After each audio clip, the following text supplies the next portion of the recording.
Miguel O'Hara, Spider-Man of the year 2099. That's me, ready to save the universe and looking good while doing it.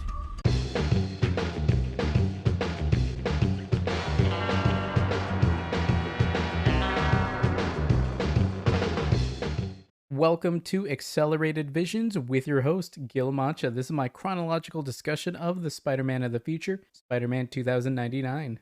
Disclaimer, I will be actively getting and collecting volumes and other collections as we go, and I will only cover issues that I can get physically. I'm going to try to stray away from digital because I love physical media, but the Marvel Unlimited app would be a great way to keep up with the podcast. We'll of course be starting in the 90s with his original self-titled comic. There are a few others, some miniseries, or even some video games which we can discuss, and trust me, I would love to discuss those games down the line. Be sure to hit the follow button on Spotify or preferred platform to get episodes as soon as they drop. That said, let's get back to today's issue, Spider-Man 2099, number 7, Wing and a Prayer. Links will be in the podcast notes. According to Marvel.com, issue 7 was published on May 1st, 1993. Let's take a look back at what else was happening that day in history. Hey, can I call a timeout?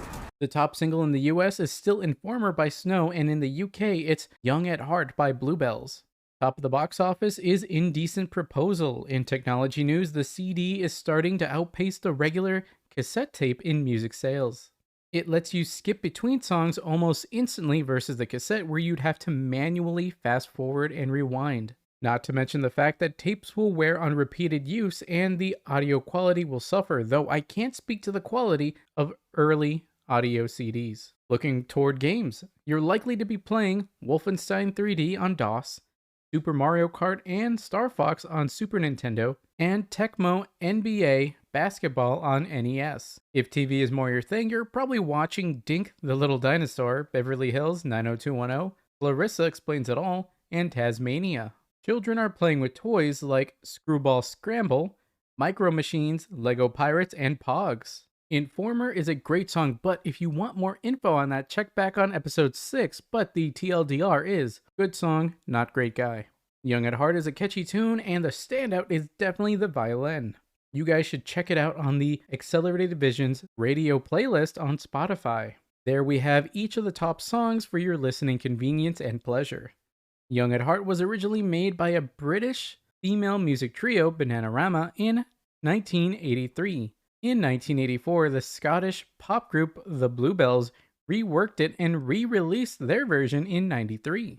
In 84, it hit number 8 on the UK singles chart, and in 93, it hit number 1 on the UK chart for 4 weeks following its use in a British TV advert for Volkswagen Golf. Later in 2002, Bobby Valentino, who did the violin solo, won the right to be recognized as a co-author of the song after taking legal action. I think he deserves it because the violin part is really the best part of their version. I remember having a tape player in the family car growing up, then later on having a tape to aux cord adapter in mine, and now in my 2012 car, a CD player built in. I used the CD player for a while, but eventually put a smart Bluetooth receiver into the aux port so I could just listen to my phone. Just like in my use case, CDs have largely fallen out of favor for streaming services like Spotify, YouTube, Apple Music, and other ones that you can find that you're probably listening to this podcast on. In more recent times, we've seen the Sony Walkman in the Guardians of the Galaxy series and even the Gran Turismo movie. Now it's a prop and maybe even this cool old school way of listening to music where it's a joke to show how out of touch a character is. I even have some more recent cassettes including Toe Jam and Earl, Power Stone,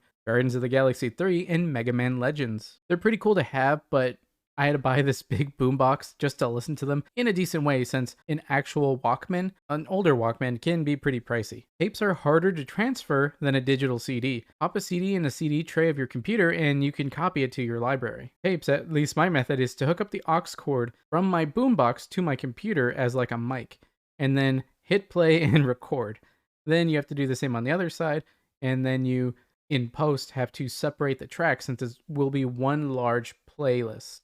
Alternatively, you could probably find someone else who's already done that, or someone who has like the masters or some kind of better quality version, but for now, that's the way I know and have to do it for these specific things. I haven't seen the movie Indecent Proposal. The summary is a billionaire offers $1 million to a young married couple for one night with the wife. It's currently free if you're subscribed to Paramount Plus, Prime Video, Sling TV, Philo, YouTube Primetime, whatever that is, Roku Channel Premium, and MGM Plus. Now, while it's true I haven't seen the movie, I have seen the season 13 episode of The Simpsons called Half Decent Proposal, where Homer's snoring has somehow become day snoring, but they can't afford the machine. Artie Ziff comes in offering $1 million to spend the weekend with Marge. They accept and they relive their high school prom. Homer sneaks into it and sees the two kissing and goes, "Oh no, if they end up together, I'll never be born." But he goes home not knowing that Artie had actually forced the kiss on Marge and left a message saying he's left Springfield with Lenny. They work at an oil field where one day an ant is set on fire and it goes back to the anthill, then dozens of ants come out all on fire. They run to the oil and go, "Ah." Then instantly a fire starts. "Ah!" This starts a huge fire, and as the two are about to die, Marge, Ziff, and Carl arrive in a helicopter to save them. At the end of the episode, Homer is using a Ziff-branded snoring machine that turns the snoring into Ziff singing an alternate version of Sweet Dreams, which ends with, "I am watching you through a camera."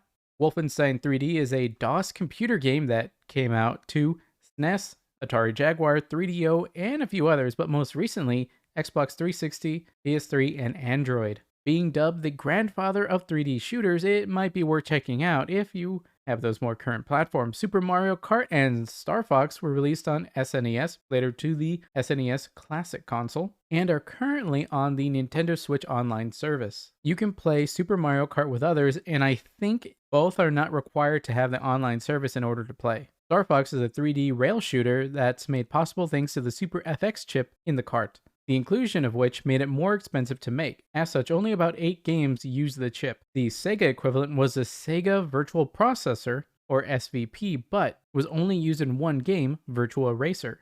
It was planned for them to use it on Virtua Fighter and Daytona USA, but was cancelled in favor of being a Sega Saturn launch title. Sega was going to sell the SVP as an upgrade module for the Genesis, but was dropped in favor of the more powerful 32X add-on where Virtua Racer was re-released, and we got that release of Virtua Fighter. As we discussed last week, Tecmo NBA Basketball wasn't ported to anything, but it had a SNES equivalent called Tecmo Super NBA Basketball, which was later ported to the Sega Genesis. I've never heard of Dink the Dinosaur, but if you search, you can find it on the Internet Archive. There's only 21 episodes, and I think they're all there. Beverly Hills 90210 is free on Hulu, Paramount Plus, Pluto TV, Prime Video, and subscriptions on YouTube and the Roku channel. High school drama shows aren't really my thing, but you guessed it, there's an episode of The Simpsons kind of related to this. Waverly Hills 9021 From what I've read, Marge finds out that there's better schools, and fearing that their kid's education isn't up to snuff, she enrolls Bart and Lisa to this better school. Lisa gets a B and isn't able to make friends, and yada yada. Elliot Page plays a Hannah Montana parody. The kids later on go back and, status quo. During the Waverly Hills montage, at the end credits, there's a reworded version of Weezer's Beverly Hills song. Clarissa Explains It All is available on Paramount Plus, Prime Video, YouTube, and the Roku channel via subscription. It's an absolutely 90s show where a teen girl named Clarissa explains to the viewer motivations behind people's actions. I like the theme song, but most of the lyrics are na na na na do do do do na na na na na do do do. All right. It's very simple. And one line after na na was way cool, but at least there was one just do it. It's very catchy, but not complex at all. Tasmania can be found on Boomerang, Sling TV, and Prime Video. The summary is the daily satirical adventures of the Looney Tunes star, the Tasmanian Devil, along with his extended family, friends, and enemies of the island of Tasmania. I don't remember anything about it, but I feel like I have seen it. Taz is voiced by Jim Cummings, who's better known for the voice of Winnie the Pooh. Screwball Scramble looks like you press buttons to get a marble to its destination. Micro Machines are a different brand of Hot Wheels type of toys. Lego Pirates seems to be exactly what it sounds like, and Pogs are flat cardboard circles that you stack and slam a heavier object on to disrupt the caps. It's where the Twitch emote PogChamp comes from when Gootix wins a game, and the icon used to be his face before it was changed sometime, I think, in 2022 or 23. If you're familiar with any of these things in history, let me know. On the Spotify app at least, you have a Q&A section where you can reply to my question of what do you think of this issue. While you're there, I have a poll too. What other Marvel hero would you like to see covered like we do Spider-Man 2099? The choices are The Incredible Hulk, Howard the Duck, Venom, and Iron Man. You can pick as many as you want, and I'd love to see what people think. You can do it there, social media, or even the YouTube VOD for this episode. That's a taste of what the world was like when Spider-Man 2099 number 7 was published. Let's start at the beginning, one last time. I'm reading this from the new Spider-Man 2099 Omnibus Volume 1. The comic was written by Peter David, penciled by Rick Leonardi, inker Al Williamson, colorist Noel Giddens, letterer Rick Parker, and editors Joey Cavalieri and Sarah Massif. The top reads, "A fearsome new foe fights Spider-Man 2099," and at bottom it reads, "Vulture 2099." The cover shows Vulture 2099 flying towards Spider-Man, who's got a line of web he's swinging by. Vulture's the aggressor here, and in the background we see rooftops of the city, so we know that they're pretty high up. Let's check out the About This Issue section on the Marvel Unlimited app for this issue. Spider-Man continues to have a turf battle with an impressive incarnation of the Vulture, and Vulture 2099 may have some surprising tech up his wing. Miguel may have to rely on his past as an engineer to outwit this tech-savvy foe. There isn't any indication that these two were going to fight right away, so it's a little bit of a spoiler to say that they're having a turf battle specifically. I mean, yeah, they were probably going to fight, but I don't think you could really guess it's a turf battle per se. The next line is great news for me. I was wondering how high-tech this new Vulture was going to be because at the end of the issue, it didn't really look like he was. It's neat that Miguel will win this due to his wit and knowledge rather than superpowers. And I'm sure it'll actually be a combination of the two, but that makes more sense. After the break, we'll summarize the issue.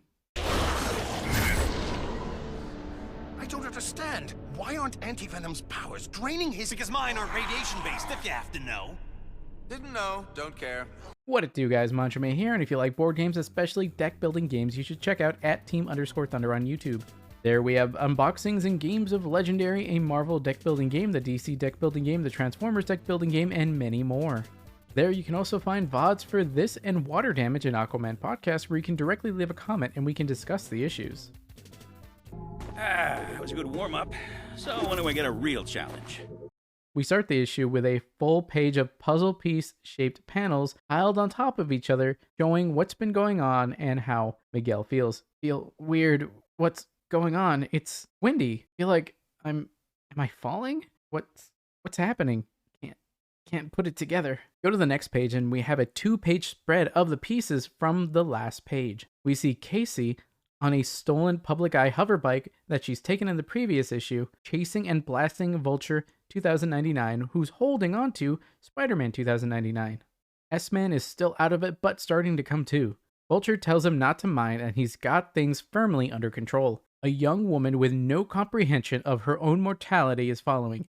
That's all. Trying to be a heroine. She answers this. "Let him down, Vulture, or I swear I'll pin your tail feathers back." Casey lunges forward with her bike, shooting at Vulture. "I'm not screwing around here, Snidely. Put the S-Men down safe and sound, and we'll forget this ever happened." It's a little hard to tell, but there's a shot that goes past his wing, which isn't making him happy. "I promise, I'll forget this happened, because you're as forgettable as your shooting is lousy." That was a pretty good burn, actually. He pulls a lever in his glove. 3 talons come out. Now on the offensive, Vulture starts flying toward her. "Stupid twist. You think you can match flying skills with me? The sky is my second home." On the outside, she's bold. "What's your first home? The nut house?" But on the inside, she's thinking, "Oh, I'm dead." As he closes in, she says, "Last warning, Vulture." He winds back a claw. S-Man finally comes to. "No!" As Vulture swings, S-Man grabs his arm so the claw doesn't hurt her, but unfortunately, shreds the leg of her bike. Enraged, Vulture lifts him up. "I wasn't going to hurt her, you idiot. Just kill her. But you made me hack off one of their stabilizers. Now she's going to be killed and hurt." The bike's plunging downward. "Now you listen to me, you little pissant. Up here, I'm in charge. And he backhands his head. Oof, not. Casey crash lands but tucks and rolls. She's fine, but Vulture gets away with S-Man. Ugh, clucking bell. Shifting gears, we're now at Miguel's apartment and Lila is welcoming Dana. She's looking for Miguel, who hasn't been answering her calls. Lila calmly tells her such aggressive knocking wasn't necessary since she's been approved for entry under standing programming. She responds to the AI waifu saying, "Nice to know I still fit into Miguel's life somewhere." She asks what's going on. Lila repeats Miguel's command that a horrible man in black just went through there. It's the hole in the window S-Man himself had jumped. Dana asks where Miguel is. Alchemex, which Dana knows he hates Alchemex, so it's odd for him to go there. Lila tells her, the elevator is the fastest way down. Although if safety is not a concern, you could jump through the window. Dana cuts her off, thanking her and leaving. As she's left, Lila continues her sentence like Miguel did. Oh, goodbye, Dana. Shift another gear back downtown where Gabe is driving his hover car, but on wheels since the hover part doesn't work in that area of town. He's thinking about how crazy it is that he's driving in that area. A few times he had, but Casey was there with him and she knew the ropes. There's no way that he'd be there if it weren't for suddenly there's a gun up to his head. Don't move. Another voice tells him, get out of the car. Ever the smarty pants. Which is it? I mean, I can't get out of the car without, moving. He looks at the three guys. One sort of looks like Loki, one like a Viking, but with guns. Aren't you going to tell me about Thor is coming or something? The one with bear hide on his head says, I got your Thor right here, pointing his gun. The Loki one says, we're the Fenrirs, we're the Devourers, and we like your car. The next panel, the bear guy points his gun at Gabe, but we don't like you. Seeing no other option, Gabe floors it. Vroom! The bear exclaims and shoots, hey, poke. Loki hits the car since he'd been standing in front of it. Ugh! A bullet goes through his windshield. Here's where we get my quote of the issue. Son of a... Computer, this laboratory has been compromised. Initiate self-destruct sequence. 10 seconds. 10 seconds? That's barely enough time to come up with a clever explosion-related quip. Ooh, that must really burn you up. So long, Spider-Man. It's been a blast. Oh, she's good. Gabe thinks, this is crazy, this is crazy, this is crazy, this is crazy, this is crazy, crazy. Loki tells him to stop his car, and he points his gun at him, so he does. Screech! Ack! Loki falls off, but his gun lands in his car. Gabe's reveling in his victory. I did it! I did it! I got his gun. Oh, Gabe. Oh, you're amazing. Then he realizes he never used a gun before and thinks against keeping it near him so it doesn't hurt him or anyone else. Looking around the area, people and cars makes him think otherwise, picking up the gun. What a scene. Gabe's clearly out of his element, and his move here could have easily ended with him finding his own anti-life equation. It didn't, thankfully, and now he's well armed and ready for the surprises in store for him in downtown. Back to S-Man. He wakes up in a dark room. He can smell something, but he's not sure what. He stands up and isn't sure what's going on. He's feeling better though, ribs don't hurt. He's breathing clearly, and most importantly, he can see in the darkness. He climbs up the wall and ceiling and says he needs to get his way out and back home. All of a sudden, a small hole at the bottom of the door, someone asks if he's awake. Time for chow. The guy says with a gun over his shoulder and a third robotic arm holding a food tray. I hear you moving on in there, fellow. Don't try anything funny. I assure you I'm prepared for any contingent. As he's sliding the food through the bottom of the hole, S-Man tackles the door down. Frunk! And the three-armed man with it. He makes it back to the ceiling and crawls away. He looks out the corner and he hears someone. Ah, turn the page and a vulture squatting on a pile of garbage eating from a bowl stained with blood. Most of the trash is nondescript, but there's a clock of some sort with some Roman numerals, which in 2099 must really be an antique. The S-Man himself. How nice to see you up and about. Please, come in. S-Man jumps to the floor, ready to fight. No need to have your fists all clenched. You're among friends. You're among the freakers. Now we see there's other people around, notably one with a public eye hat. Must be a story there. S-Man ever confused. I feel like I've asked this question 1,000 times recently, but what is this place? I've lived in New York for years and never, from off-screen Vulture remarks, so this is your first time downtown. Vulture goes on to explain what downtown really is.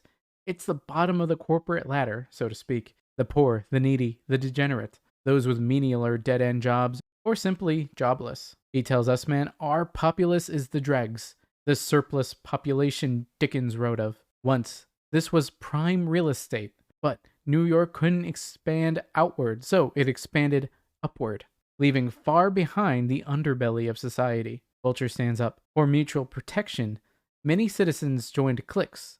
He's the leader of the largest clique, the Freakers. There's also the Throwbacks, Scarves, Trumps, Thorites too. Each has its own priority, sense of purpose, and territory. S-Man calls it insane.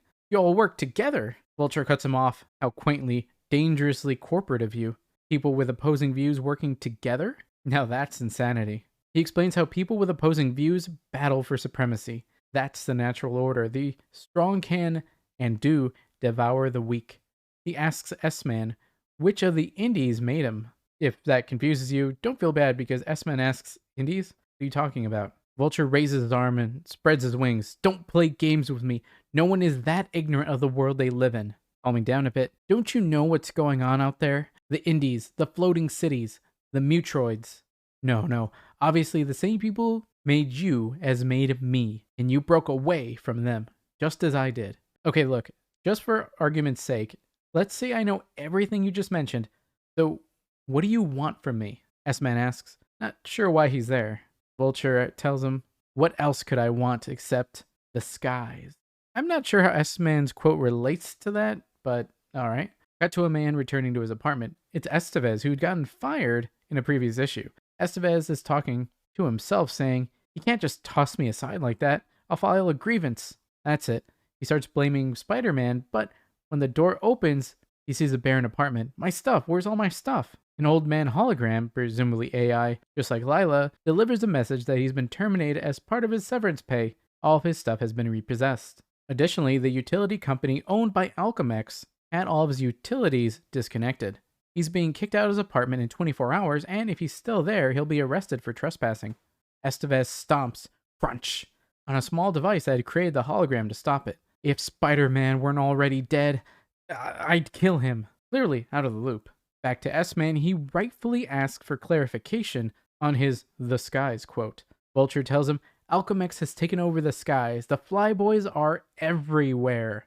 Their buildings, constructed upon the remnants of downtown, tower miles high. I came here seeking safety, but have sacrificed freedom. Where do you think you're going? Spider-Man had tried slowly walking backwards to leave the area. He stops because the three-armed man is behind him, with a gun to S-Man's back, holding a second gun with his real arm, with just the robot arm at his hip.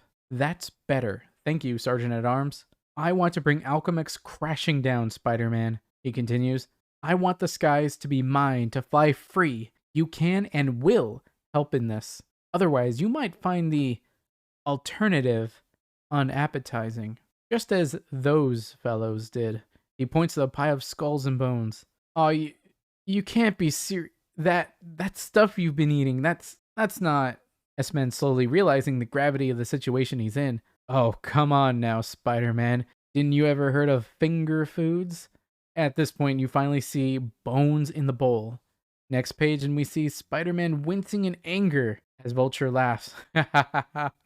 You demented creep! S-Man punches Vulture. Arg! He jumps at Vulture, punching him more. Oof! You sick, perverted, cannibalistic monster! Now, having taken a sinister tone, Vulture tells him, we are what we make of ourselves, S-Man. Now, if I were you, what I'd make myself is scarce. He looks toward the three-armed man. Sergeant, all yours. He's already got his firearms pointed at Spider-Man, but now he opens fire, leading him to jump out of the window to get away. Get him back in here now. More on that later, because now we get a scene of Tyler Stone on a speedboat having a conversation with Hikaru-san of Stark Fujikawa. We see the video feed of Hikaru just in the sky with no explanation of how. Stone tells Hikaru how he was clear why he needed Vulture to bring in Casey Nash, but how were they to know Spider-Man would get involved? Hikaru-san agreed, but called it a startling coincidence. He remarked how he had his public eye could have brought her in instead, but denied the services of Stark Fujikawa. Turns out he himself had approved the loan out of curiosity, but then a Spider-Man comes along. He questions Stone's motives, to which Stone tells him his motives was to get the best help available. Hikaru-san rightly theorizes how they'd have difficulties with Spider-Man, and either they'd be able to take him off of Stone's hands or he would take Stark Fujikawa off of Stone's hands. It's a win-win for Alchemex, it seems. Sarcastically, Stone says he's insulted, and Hikaru says, "Oh really? How insulted?" He doesn't let him answer and tells Stone that whether they like it or not, Stark Fujikawa is in this because if Spider-Man resurfaces, they'll feel obliged to avenge their transgressions against them. That said, they won't forget this bit of maneuvering. Stone calls this very amusing. Not that insulted, Hikaru-san.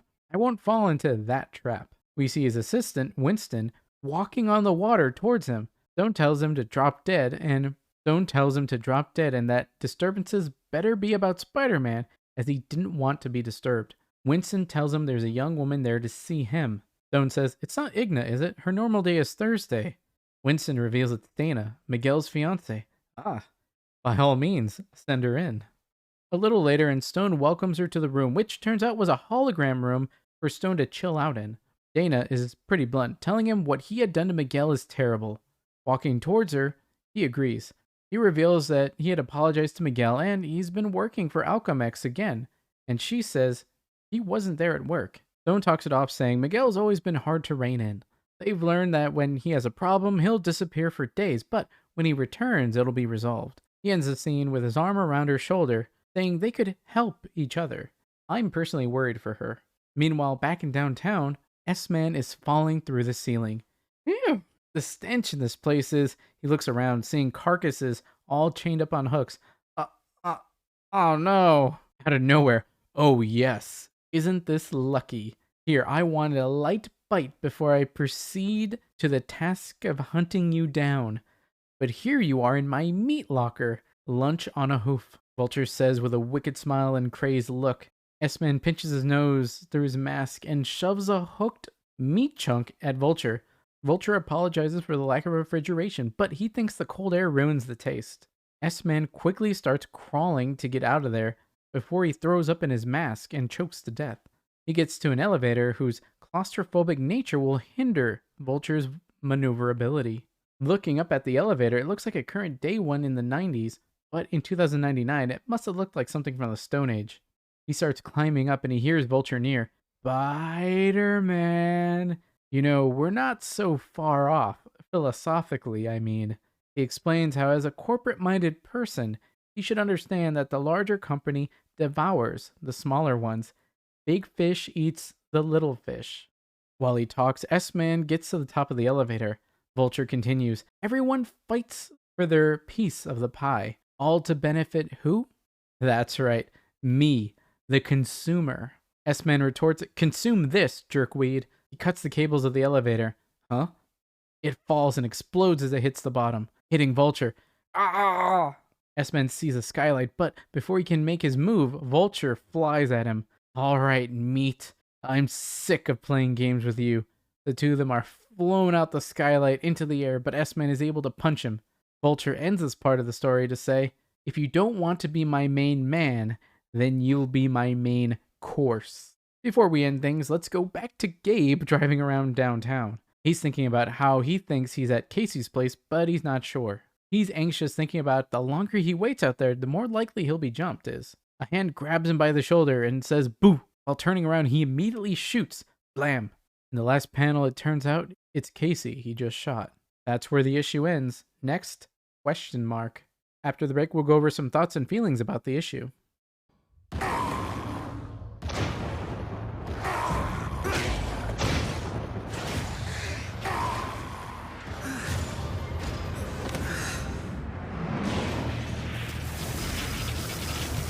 Our reality is coming apart at the seams.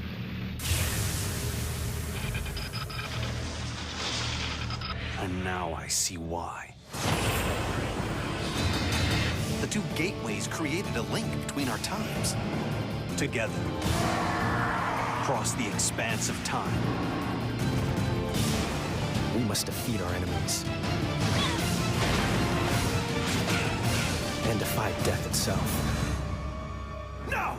Not this time! On the bright side, S-Man is all healed up and he can have a pretty fair fight with Vulture. Since he was also created, that means he's probably more than just wings and mechanical claws.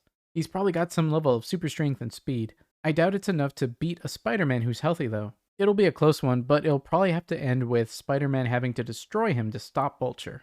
This new Vulture is just a monster eating human flesh. Though if Spider-Man can break a wing, I don't think he'll really be much of a problem. In fact, I can see Spider-Man using Vulture's claw as his own undoing. Props to Stark Fujikawa for seeing through Stone's intentions, even though they can't do anything in opposition as of now. We think you're playing us, and for now, we'll play. At some point, there may be a full-on war between the two companies, but for this moment, what can you do? While I was reading the Dana side story, where she went to Alchemax to talk to Tyler Stone, I was like, no, just get out of there. You already know he's a bad guy. Why would you go to his office? You already know he's willing to drug someone. Who's to say he won't give her a drink? Maybe celebratory wine or even water laced with rapture and just get her hooked. Miguel doesn't have a copy of her DNA, so he can't just write over at Old Safe State like he did on himself. Otherwise, going off the theory that he knows or even thinks that Miguel might be Spider-Man, Tyler Stone will hold her hostage to draw him out. Maybe in exchange for a scan of his DNA or a vial of his blood. Miguel won't have a choice and be forced to work in Alchemax's best interest. Or maybe Stone will sick Spider-Man on someone else.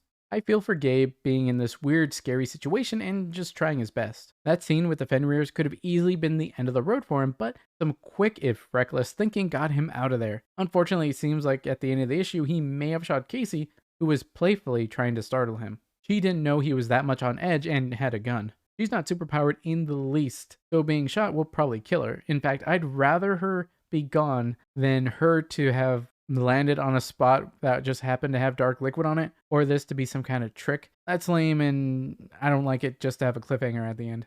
There's a lot left in the omnibus, so even though it doesn't tell us what the next story is called, I already know that there's a lot more. Though a funny way to get out of it is to say that the gun he got off the Loki guy was never a real or lethal gun. Maybe they were just high-tech illusions to make it more like Loki, and Gabe had done more to them than they had ever planned to do to Gabe. Just scare him off, although the bullet did go through his windshield, so that idea's already dead in the water. Now that I think of it, it'd be cool to see a trickster character that uses high-level tech. Because in the future, to do the things Loki would do, I guess you would just need to make him like a Mysterio. Maybe less theatric. Kind of like a brain versus brawn situation where normally the readers would go for the brains, but where the brain is the bad guy and the brawn is Spider-Man, kind of like a Lex Luthor, Superman thing. What do you think? Did you read the comic? Did I get something wrong? If I do and you guys let me know, I'll include a corrections section in the next episode and I'll credit the user. Let's continue the discussion on social media and the YouTube VOD. You can find me at Manjame Thunder on Twitter and at Team_Thunder on YouTube. If you're looking for another podcast to listen to and want to learn more about Aquaman, King of the Seven Seas, check out Water Damage, an Aquaman podcast on Spotify and anywhere you can find podcasts. Be sure to follow that and this podcast to get episodes as soon as they drop. Manjame out. I've had it with this jabbering freak.